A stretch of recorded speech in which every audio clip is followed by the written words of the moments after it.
les copains, c'est Nicolas pour Malkian Bricole Vap.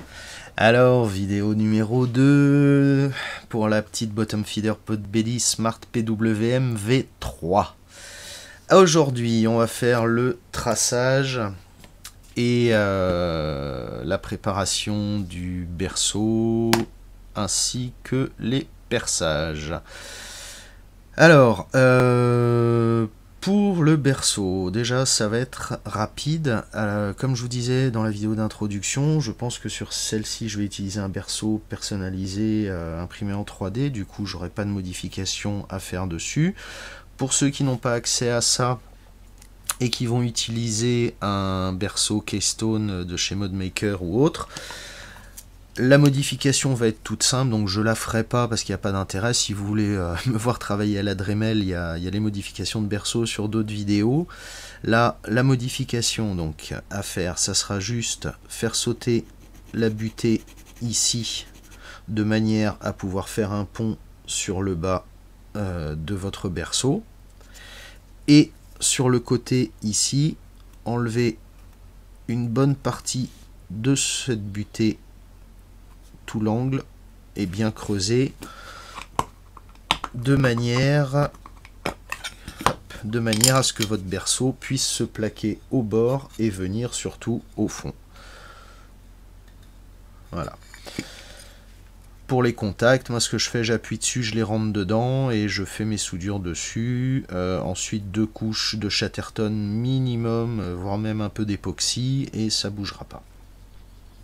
Sur la partie haute, alors sur les autres vidéos, à chaque fois sur la partie haute, sur cette bottom feeder là, il y avait toute une rectification à faire à ce niveau là, plus des passages pour les fils qui allaient vers le switch. Comme sur ce type de box, c'est le Smart PWM qui devrait contrôler à peu près tout, on n'aura qu'un seul fil, et encore non, c'est tous les fils passeront par le chipset qui sera au-dessus, donc logiquement, il n'y a pas à toucher à cette partie-là du berceau.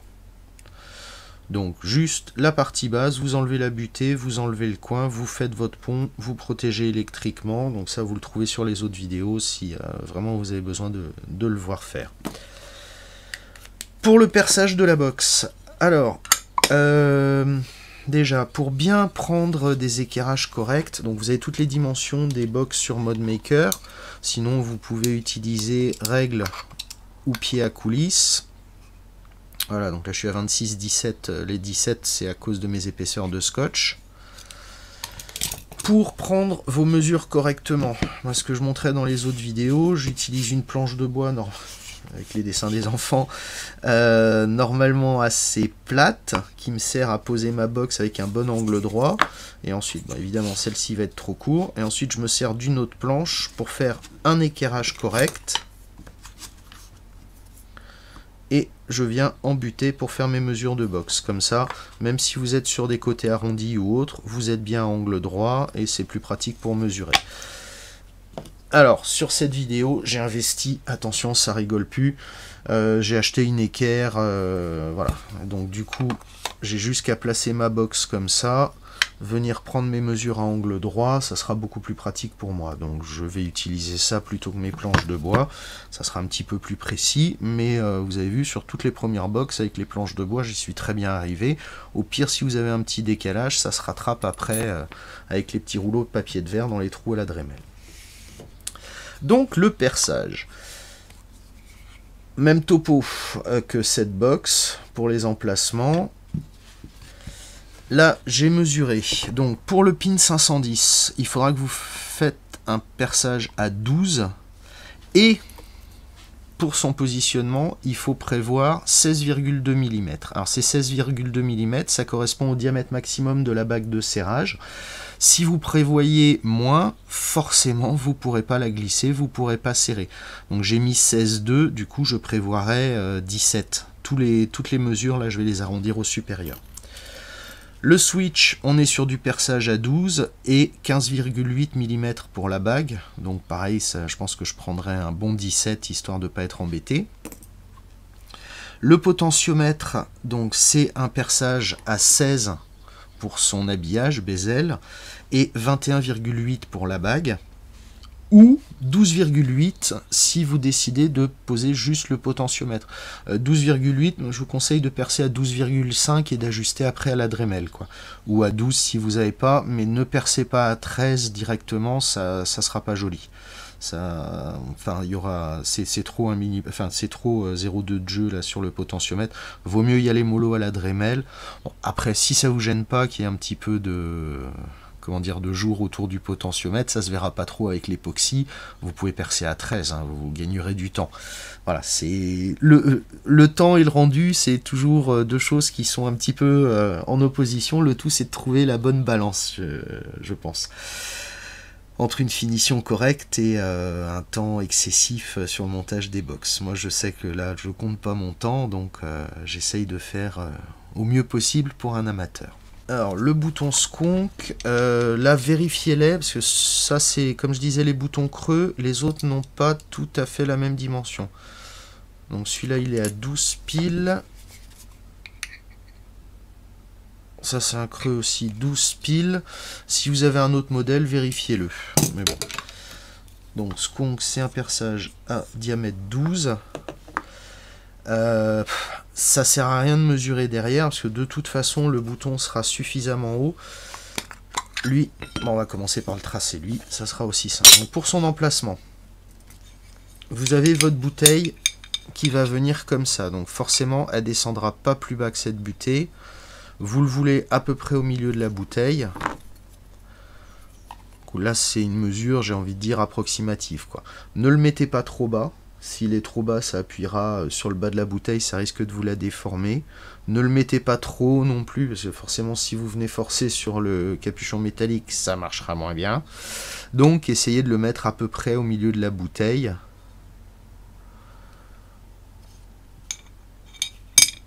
Et là, c'est vraiment pas... C'est vraiment pas de la super précision.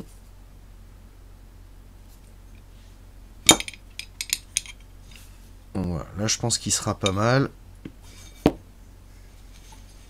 Par rapport à l'autre box, ça tombe à peu près pareil, sera peut-être un tout petit peu plus haut.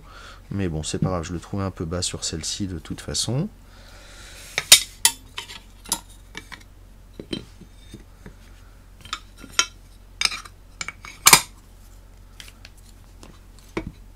Donc dans ce sens-là, j'ai une épaisseur de box de 26,4. 26,44.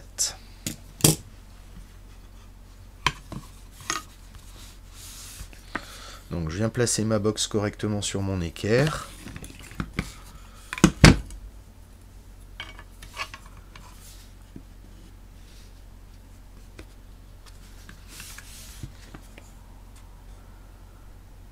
Je viens placer mon réglet et je trace. Donc j'ai dit 26,44. Le milieu de 26,44, ça sera donc 13,22. Alors, je suis désolé, ça va être difficile de le faire devant vous. Donc là,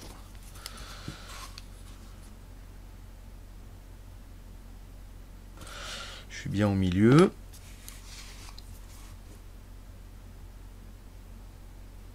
Donc voilà, là j'ai le perçage de mon bouton Skunk. Pour le pin 510, donc en largeur, je vais utiliser pareil, j'ai mes 26,4 divisé par 2, donc 13,2. 13,22 dans ce sens-là. Et pour la hauteur, là par contre, c'est là que je n'utilise pas mes 12 mm, mais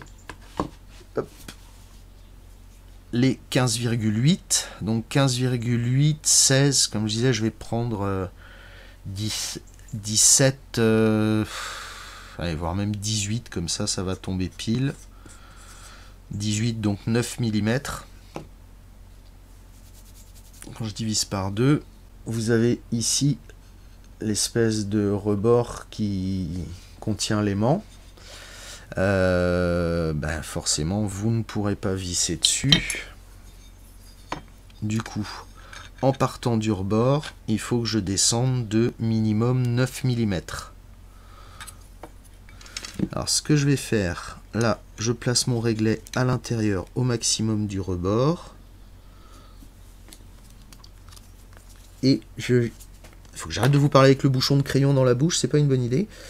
Et je viens tracer un point à 9 mm, mais pas 9 mm du bord haut, 9 mm du bord intérieur du support aimant. Ensuite, même topo, je remets ça sur mon équerre. J'ai mes 13-22. Donc là, j'ai un équerrage correct. 1, 2, 3. Voilà. Donc j'ai bien 13-22 du bord et suffisamment pour placer mon bouton. Après, si vous avez un doute, vous pouvez toujours le présenter pour vérifier. Et voilà, je parle. Comme je vous disais juste avant, vérifiez toujours vos choses 2 ou 3 fois. Je vous explique pourquoi. Là, je vous ai dit que je passais au perçage. Du coup, j'ai revérifié mon pin 510 et mon switch où j'avais prévu. Et en fait, ça ne passe pas du tout. Voilà. Donc, on va le voir par rapport à cette BF. Vous voyez là que c'est ici. Donc en fait, le switch serait beaucoup trop haut. Là, j'avais calculé en fait par rapport à, on va dire, un pin 510 standard, mais là c'est un pin BF, donc il faut vraiment descendre. Du coup, je vais juste retracer le switch. Alors, petit truc que je me suis imprimé entre temps. Alors ça, c'est un outil qui va me servir pour le centrage. Vous avez un trou centré par rapport à ces deux cylindres. Donc il suffit que je le mette sur la box ou sur n'importe quel objet. Je le tourne de manière à ce que ça soit bien calé. Là, je ne sais pas si vous voyez, je suis bien sur mon point, enfin sur le centre que j'avais décidé.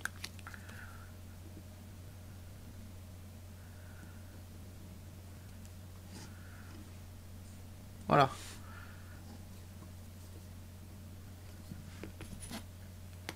Là, j'ai tracé. Hop, j'ai fait un petit peu plus loin pour vérifier. Donc là, j'ai bien le centre de ma surface. Pareil en haut pour tracer le pin 510. Je vais l'utiliser aussi. Donc, la méthode habituelle fonctionne toujours. Hein, une cale, une équerre, on mesure, on divise par 2, on centre, il n'y a aucun problème. Vous faites 2 points, vous tracez une droite, ou sinon, vous utilisez un petit truc comme ça. Un point, un deuxième point,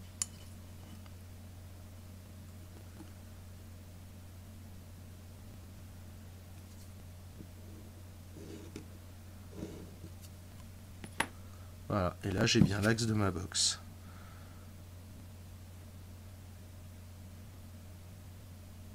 Voilà, j'ai bien 13 mm de chaque côté. Donc je vais pouvoir mettre mon pin. Je vais pas dire absolument où je veux, étant donné qu'on est sur une BF, il sera forcément de ce côté-là. Bon, j'en reviens au switch. Le switch, là, ce que je vais faire, je vais utiliser mon autre BF pour le centrer. Donc, par rapport au bord, je suis à 22-23 mm. Allez, je vais prendre 23 par sécurité.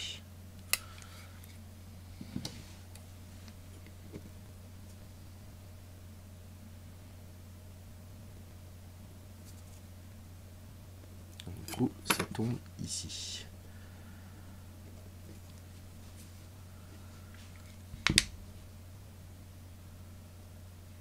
Voilà, les deux se ressemblent déjà plus, et donc avec celle-là, au moins, je suis sûr que ça passera par rapport au pin 510. De toute façon, si vous avez le moindre doute, hop, vous présentez votre switch, vous présentez votre pin. Bon, là, il manque un bout, mais on voit que ça devrait passer. Alors que tout à l'heure, ça ne passait pas. Donc, on a tracé pour le bouton sconk, qui va se retrouver à peu près au même niveau que l'autre. On a tracé le switch. Il nous reste à tracer le potentiomètre et le pin 510. Donc le pin 510, ben, c'est pas compliqué, hein, il va quasiment au bord. Alors là, sur celle-là, je sais pas si vous verrez, la lamelle est au fond. Celui-là, j'ai laissé un petit peu de place de manière à ce que la lamelle du moins aille au fond. Je pense que... Et du coup, mon tuyau est un petit peu décalé. Du coup, sur la prochaine, je vais essayer de le décaler de... pas grand chose, parce que de toute façon, il faut que vous gardiez l'espace pour la bague, comme je vous ai expliqué tout à l'heure. Donc sur le pin 510, ce que j'avais noté, c'est que le pin c'était un diamètre 12 avec une bague à 16,2.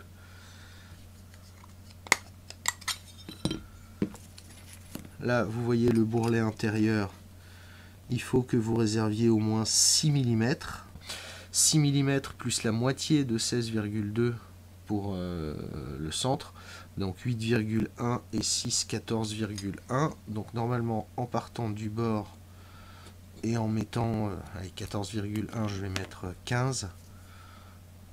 14,5, pas exagérer non plus. 14,5, ça devrait être pas mal.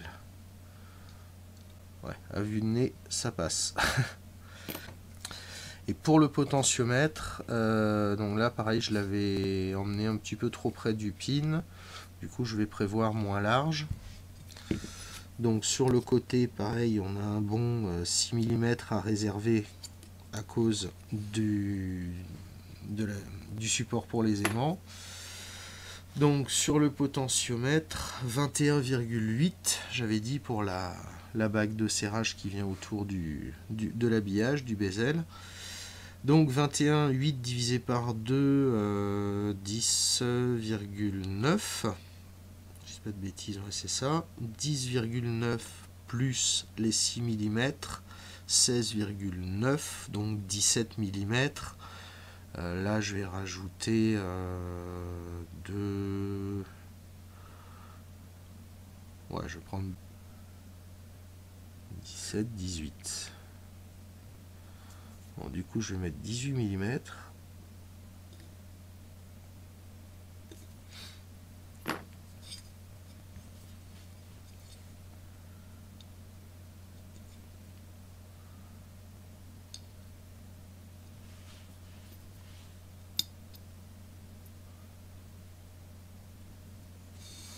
Voilà ce que ça devrait donner au final. Alors, les perçages maintenant. Évidemment, je vous recommande toujours de porter des équipements. Je ne le recommande pas dans les autres vidéos, mais là je vais le faire pour une fois. Alors, porter des équipements de protection, des gants, des trucs comme ça. Voilà, en cas de problème, c'est toujours mieux d'abîmer le gant que ses doigts. Essayez de caler vos boîtiers dans un... Si vous avez un tour... Enfin... Une colonne à percer, c'est vraiment idéal.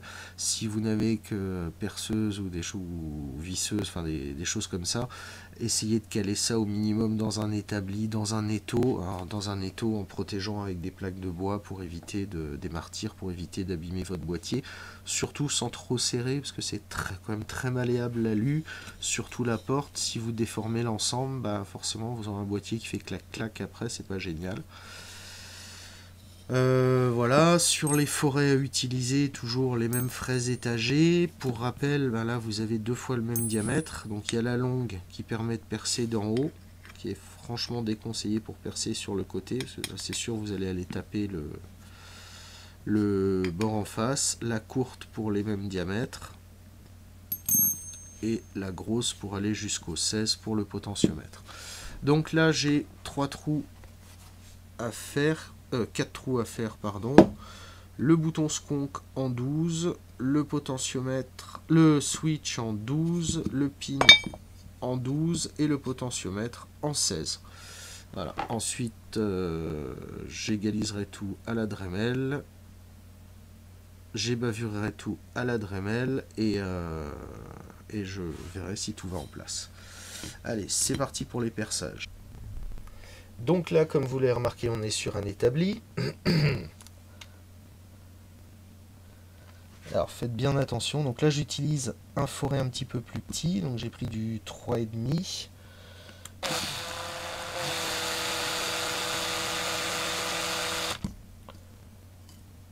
Voilà, je vérifie que mon trou ne dérape pas. Et de 2.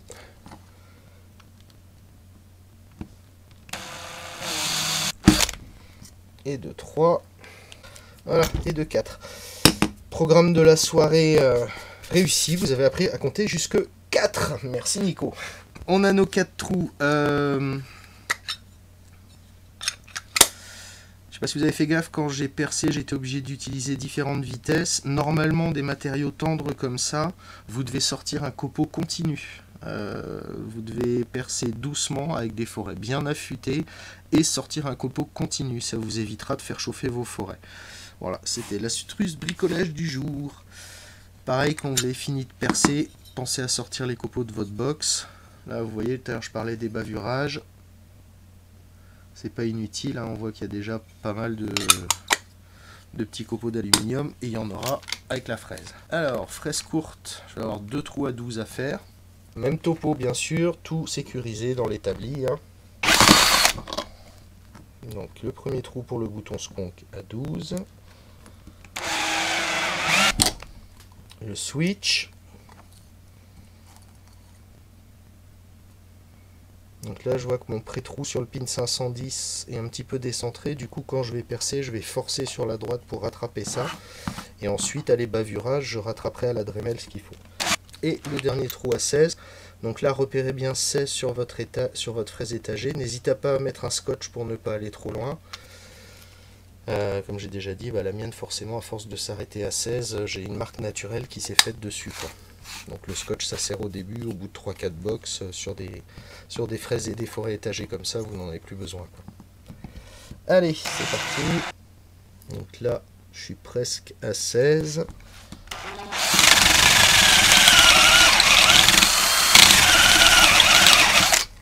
Voilà, le trou à 16 est fait. On peut l'air super bien centré, mais bon, pareil, ça, comme je dis, il y a une grosse partie qui peut se rattraper au moment où on fait les bavurages à la Dremel. Ça prend un petit peu plus de temps, mais ça se fait. Bon, je nettoie et puis on fait les bavurages. Voilà, magie du cinéma hollywoodien, la place est nettoyée, j'ai enlevé le scotch de masquage sur les trous pour que vous voyez mieux au moment de les bavurages. Donc là, je n'ai absolument rien fait sur les trous. Donc, vous allez pouvoir voir.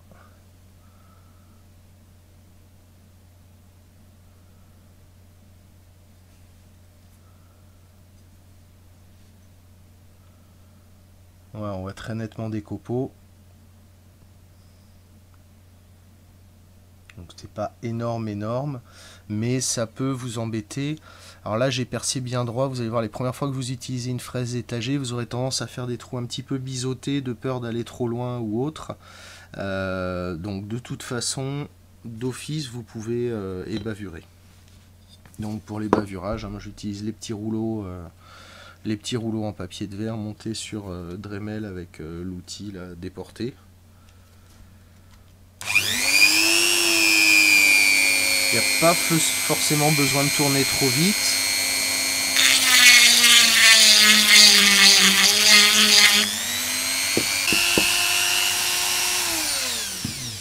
Voilà, donc là c'est juste un tout petit passage vite fait dans les trous pour enlever le plus gros et les rendre bien ronds. Et ensuite je vérifie ce qui passe et ce qui passe pas.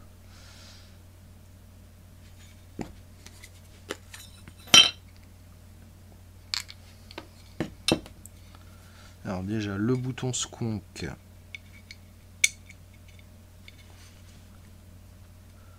voilà, il accroche un petit peu en forçant, il pourrait presque passer mais je vais pas le bloquer, donc il va falloir que j'ai bavure un petit peu plus.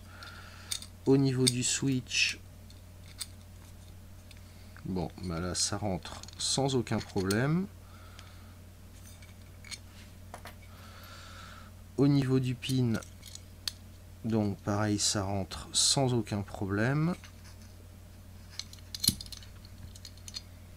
Et au niveau du potentiomètre, pareil, aucun problème, ça rentre. Voilà. Alors comme je disais, ouais, là je vois mon potentiomètre doit être décalé un petit peu. Si j'ai envie, je pars des côtés du trou, j'ovalise un petit peu, bien entendu pas plus que la distance de l'habillage. Pareil pour le pin 510. Alors, le pin 510 c'est certainement le plus sensible à centrer, surtout si vous utilisez un washer un petit peu gros.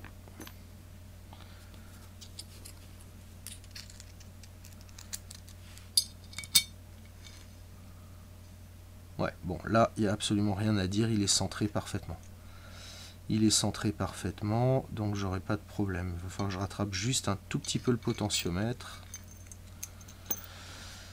Et que j'ai bavure un petit peu plus le bouton sconk. Du coup, j'ai bavure le bouton sconk, je remets un petit coup dans le potentiomètre et j'essaye. Alors, voilà, je pense que je vais pas vous faire toute la rectification du potentiomètre, ça pourrait être un petit peu long, vous n'allez pas me regarder et bavurer pendant 5 minutes. Donc voilà, je refais les deux trous et je remets les choses en place.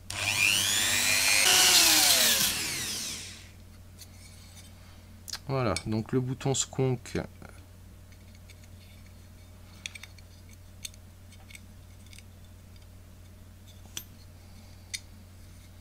voilà, il passe vraiment tout juste. Donc c'est pas celui-là qui ira dessus, hein, mais c'est pour les essais. Donc il va juste dessus, il coulisse bien, pas de problème. L'habillage du potentiomètre, oui, j'ai gratté un petit peu, donc c'est déjà mieux centré.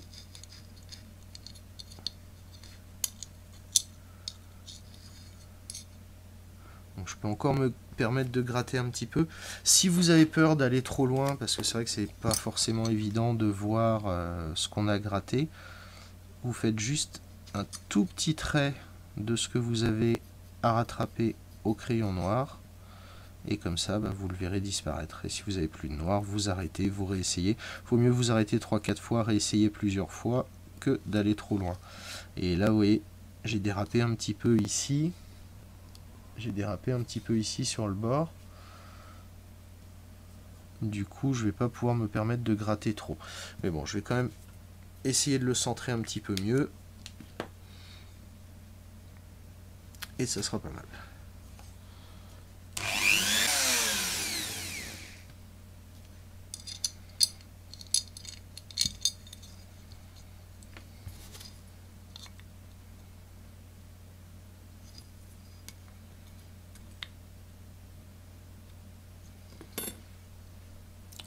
Voilà, je ne vais pas aller chercher plus, parce qu'après, je ne voudrais pas dépasser sur mon coin qui est grignoté. Donc voilà, je pense que ça sera pas mal. Tac. Donc voilà, la future BF. Pour le berceau, donc je vous ai montré les parties à faire sauter. Je pense qu'il n'y a pas besoin de vous montrer comment le découper, hein. J'utilise les petits disques diamantés. Pour cette partie-là, j'attaque un coup dans ce sens-là à angle droit, un coup dans ce sens-là à angle droit, en essayant quand même de garder de la matière ici. Pareil ici, un coup jusqu'aux lamelles, et ensuite je viens parallèle aux lamelles, et je viens enlever ce morceau-là, et ensuite avec une fraise, je gratouille et je nettoie gentiment l'ensemble. Et normalement pour la mienne, donc j'utiliserai ce berceau imprimé qui devrait me permettre d'avoir un petit peu plus de place pour le montage, mais comme je disais,